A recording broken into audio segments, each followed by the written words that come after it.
Buenos días, queridas y queridos. Empezamos la lectura de los libros de la IAM. Vamos en el libro Los Discursos, volumen 3 en inglés. Hoy día nos corresponde leer el capítulo 6 y 7 en inglés. Vamos a comenzar con nuestra bendición. Comiencen a centrarse en la respiración, visualizando y sintiendo nuestro cuerpo envuelto en una destellante luz blanca.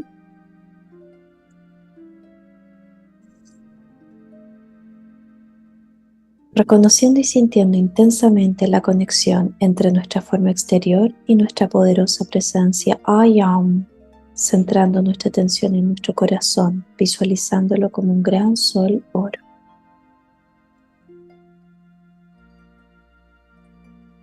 Yo acepto ahora alegremente la plenitud de la presencia divina, el puro Cristo. Sientan la gran claridad de la luz y su intensidad en cada electrón de nuestro cuerpo.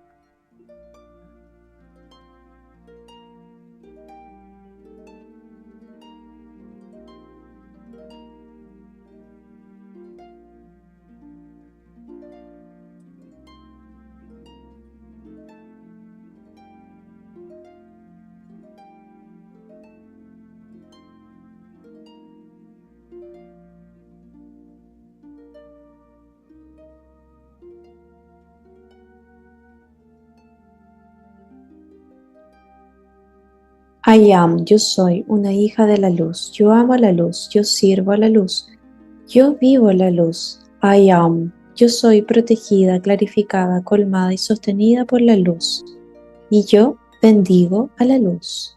Gracias, está cumplido.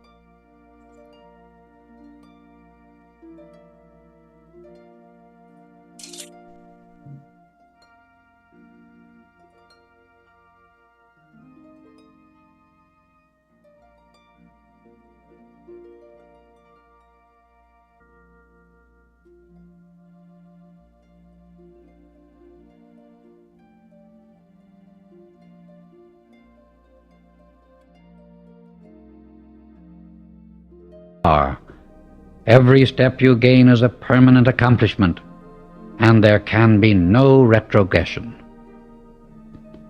Benediction. Thou infinite, all-pervading presence, whose active intelligence governs all who look unto thee, fill each one who seeks the light with thy mighty inner light. Hold each one closer and closer in the great I Am presence, that it fills the world of every one with thy great, great perfection, and that the consciousness of each individual desires only that great, great presence and perfection. Notes. All jewels are a high activity of God's substance. The more intense the fire, the greater the purifying power. Gold does not long for nor adhere to anything else. All other metals or alloys cling to it. Gold is this way because it is of a pure element. In all kinds of fuel activity, there is at some point a golden flame. All consuming of outer substance at some point is always red, for the red color is the throwing off of the imperfection and impurity. If the impurity were not there, the substance would go from the outer immediately into the golden flame.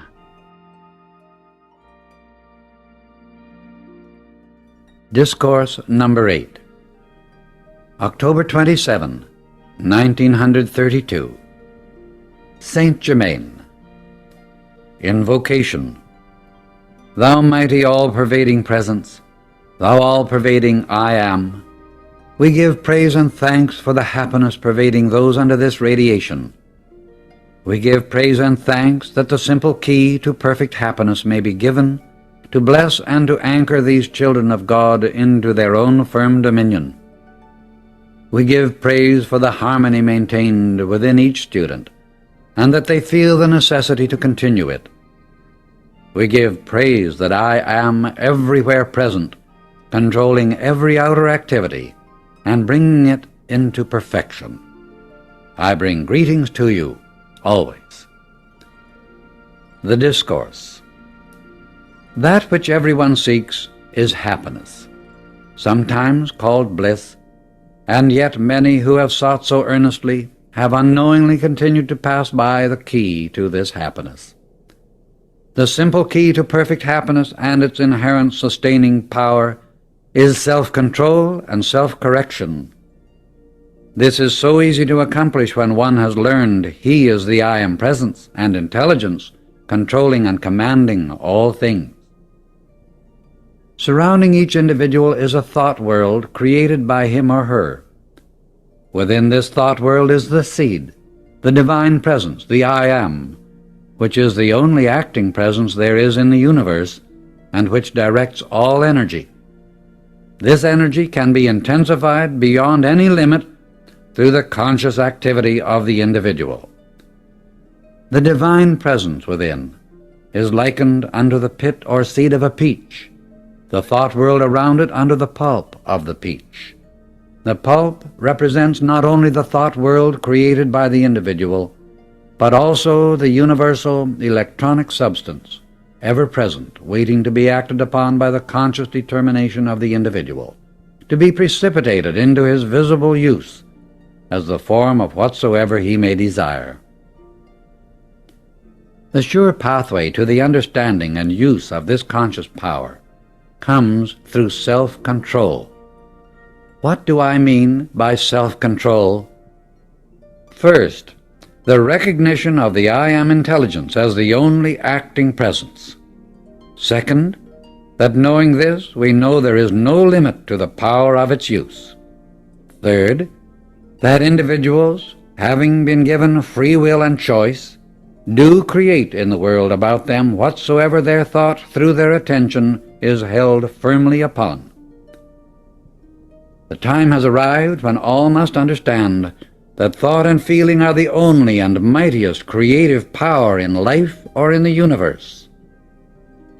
Thus, the only way to the definite use of the full power of one's thought and feeling, which is God in action, is through self-control, self-correction, by which one may quickly reach the attainment, the understanding, whereby he may direct and use this creative thought power without any limit whatsoever.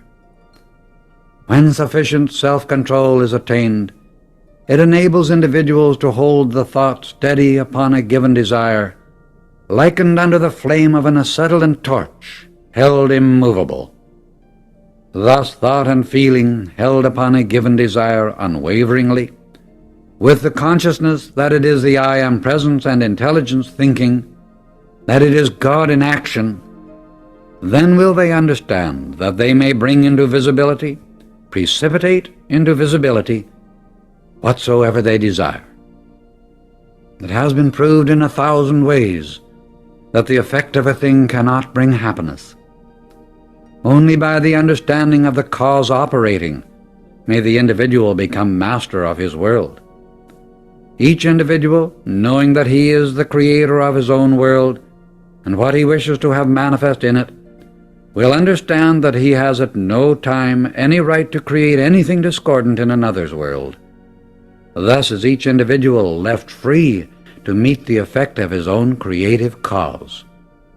I rejoice exceedingly to see the success with which each student under this radiation is coming into the mastery and control of the outer self.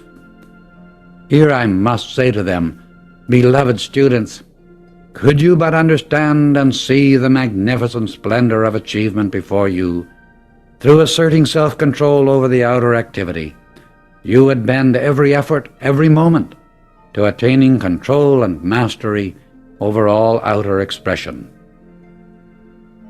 Thus will you be enabled to maintain the needed harmony, through which the inner mighty power of the I Am presence is liberated into your conscious and visible use. Let use disabuse the minds of these beloved students of the sense of time, distance, and space. The key which opens the entrance to all higher spheres above you lies in the simplicity and firmness of this self-control.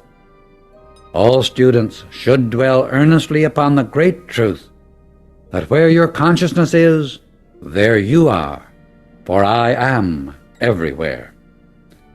Long dwelling in consciousness that there was space, great distance, or that there is time, is all but the outer creation of man. Therefore, to step through this gossamer veil that separates your outer consciousness from its full inner power and activity is but a state of thought and feeling. Those who are reaching to the light so earnestly, desiring to live in and be children of the light, are dwelling constantly in these higher spheres. The beauty of these spheres surpasses the fondest imagination of the outer consciousness. When you enter them consciously and at will, you will find all creation there just as tangible as your physical buildings are here. To take your firm stand, I am the power of my complete self-control forever sustained, will make it easier for you to gain this mastery. Students must be conscious that when they recognize the I Am Presence acting, it is impossible for it to be interrupted or interfered with in any way. Know that there is no time nor space. Then the knowing of the vastness of eternity is within your grasp. To enter a higher sphere than your physical world in full consciousness is but an adjusting or changing of your consciousness. How do we do this? Answer: by knowing we are consciously there. Affirm often, through the power of the electronic circle which I have created, I am no longer touched by any doubts or fears. I joyously grasp the scepter which I am, and step boldly forth into any of these higher spheres that I wish, retaining perfectly clear conscious memory of my activity there. In this way, one may quickly find himself enjoying limitless freedom and the perfect happiness of being active in any sphere he chooses. To be aware of what is 1,000 years in advance is as easily and readily obtained, in fact more so, as going to your library in search of a book. The great delusion the outer consciousness of mankind has built up, creating time and space in its belief, has been the great stumbling block to humanity's freedom. Those who have reached the great disillusionment that wealth or the outer effect of things cannot bring happiness will understand with great blessing that within their own creative thought, power, and feeling are held perfect happiness, perfect freedom, and perfect dominion. When the student once understands that whatsoever he connects himself with through his attention, he becomes a part of to the degree of the intensity with which his attention is fixed, he will see the importance of keeping his attention off the seeming destructive angles of human experience, no matter what they are. To discuss the seeming inabilities, shortcomings, or faults of your friends and associates, but builds that element upon which your discussion rests within your own consciousness, and also adds to the appearance which seems to be in the other individual. Because there are black magicians in the world, certain of God's children who are misdirecting and contaminating the pure electronic energy of the I Am Presence, is no reason why we should let our attention rest upon that fact, just because we are aware of it.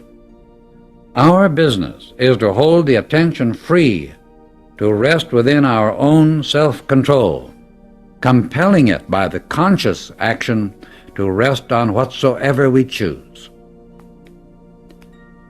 Few understand that when their attention is called to some destructive thing, how much and how often they allow the attention to go back to it, or if another has displeased them in some way, how much and how often the attention returns to that incident.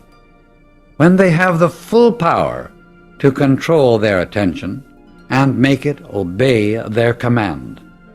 Few, even among earnest students, yet understand what a mighty power their faculty of attention becomes under their controlled use.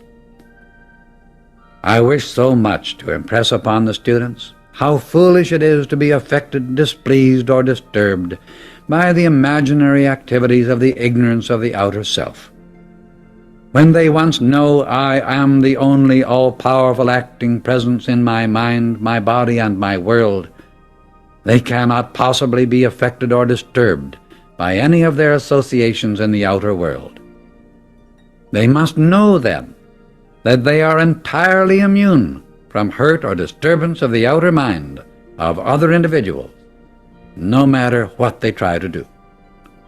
With this understanding, or by giving willing attention to this great truth, they will soon find a peace, happiness, and self-control operating about them to such an extent that no outer condition, disgruntled comment, or disturbance of their associates could in any wise disturb them, their world, or their affairs.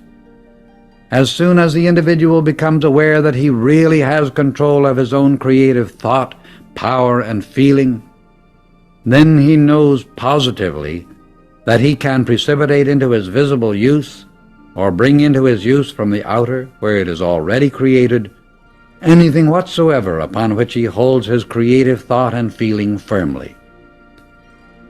The moment that he is truly aware of this, he will know he is forever free from the need of the wealth of the outer world, or anything that the outer world can give.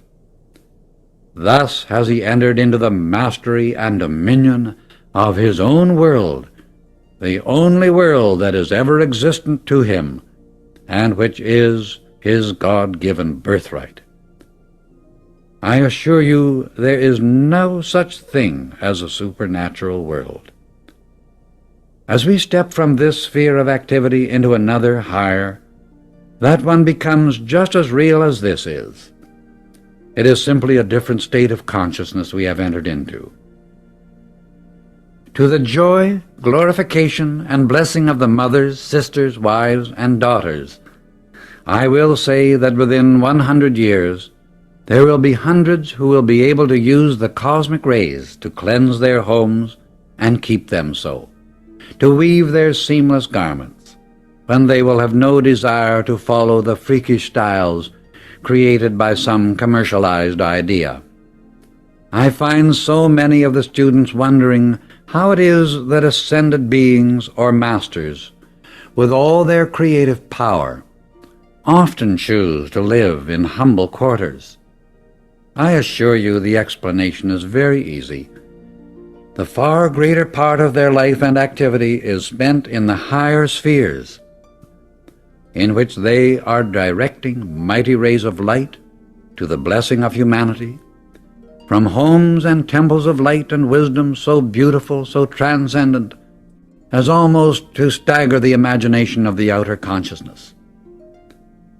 Those homes and temples are eternal, ever becoming more and more beautiful, so they only spend a few hours in the visible world, which causes them to lower the density of their transcendent forms, that they may become visible to those yet occupying the physical body. If the students will understand this, it will save them much questioning and confusion in the outer expression, which time they can use in the activity of the mighty I Am Presence. This will bring them into that transcendent state and consume the longing for the wealth of the outer world, which is but rubbish in comparison to the transcendent creative power inherent in every individual. They can bring this transcendent power into their use through their own self-control and mastery. I say to you, beloved students, children of the one God, is it not worth your sincerest effort when you know you cannot fail? Take your scepter of the mighty creative power, and be forever free from all past binding limitations which have beset mankind through the ages. I assure you that every one who enters in to attain this scepter and mastery will be given every needed assistance if each one will try with all his ability. The one having the understanding of his creative ability must know that he can create whatsoever he will, in whatever rate of vibration he desires to hold it, whether it be light or any other condensation he may choose to maintain it. You know you have the ability to change your thought from Chicago to New York in the same instant, and you know you can change your thought from a condition of light to one of very dense condensation such as iron. Then one cannot help but see that this which he does every moment, consciously and at will, he can bring into a more powerful use by consciously fixing the attention and holding it upon what he desires. The attention is the channel by which God's mighty energy, through thought and feeling, flows to its directed accomplishment. Because one has not yet precipitated something from the invisible, there is that lurking doubt until some simple manifestation has occurred. Then his courage and confidence leap into dominion, and in the future he has no trouble in precipitating whatsoever he desires. The precipitation of gold or jewels from the invisible to the visible is as simple as breathing, when once that foolish questioning doubt accumulated by the outer is consumed or pushed aside. Mankind through the centuries has built up these walls of limitation. Now they must be broken up, shattered, and consumed in any way that we can do it. At first it does take determination to do it, but when you know it is the I Am power acting, you know it cannot fail. The outer only has to hold the attention fixed on the object to be made visible.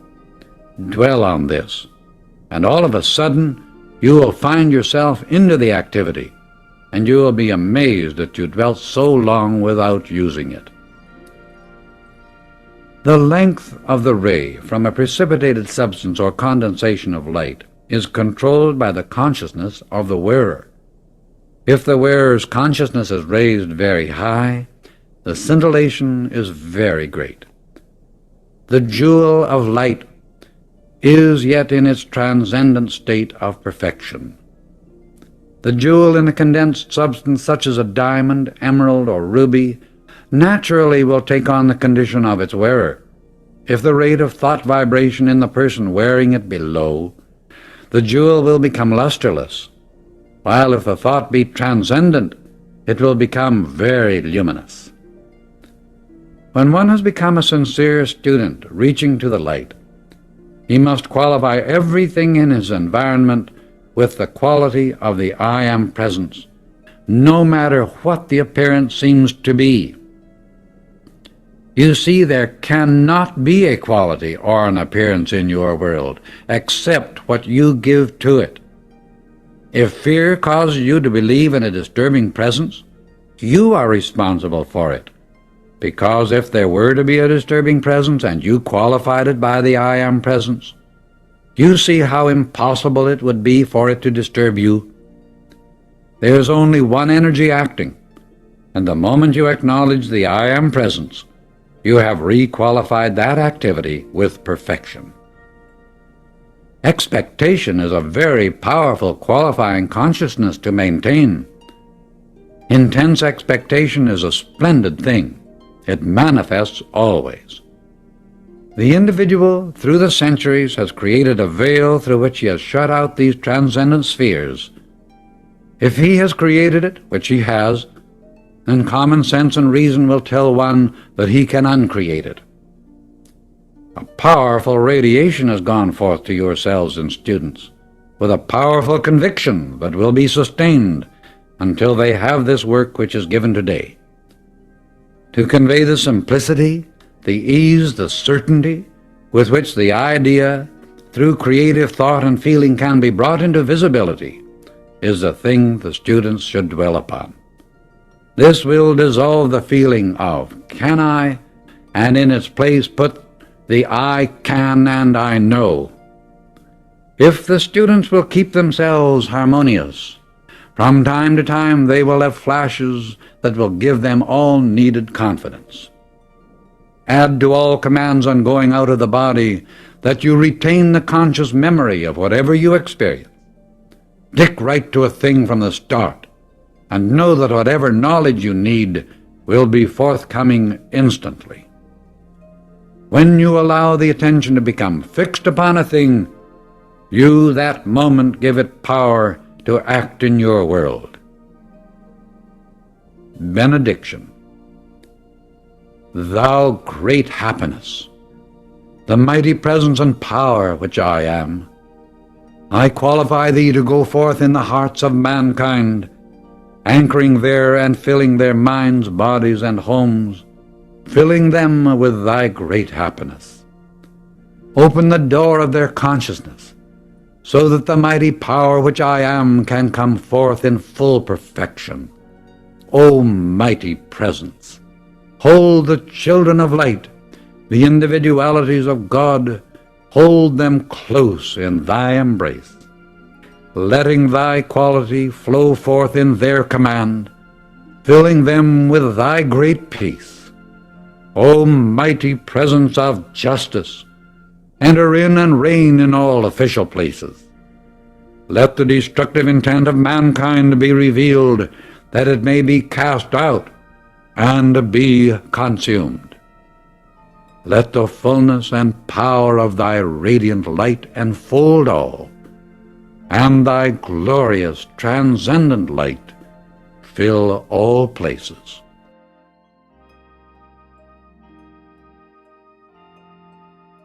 Gracias, queridas y queridos.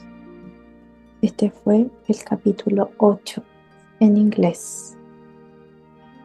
Vamos a centrarnos en la respiración para ir absorbiendo toda esta sabiduría.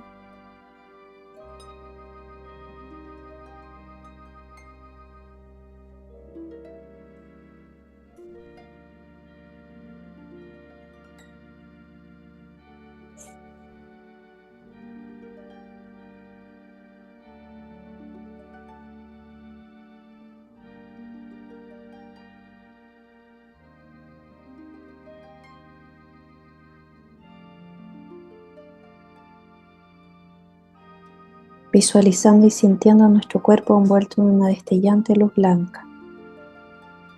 Manteniendo siempre esta imagen, reconociendo y sintiendo intensamente la conexión entre nuestra forma exterior y nuestra poderosa presencia I Am. Centrando nuestra atención en nuestro corazón, contemplándolo como un gran sol oro.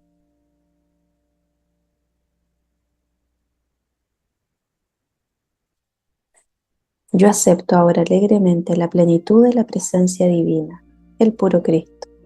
Sientan la gran claridad de la luz y su intensidad en cada electrón de nuestro cuerpo. I am, yo soy una hija de la luz. Yo amo la luz, yo sirvo a la luz, yo vivo en la luz. I am, yo soy protegida, clarificada, colmada, sostenida por la luz y yo bendigo a la luz. Gracias, está cumplido.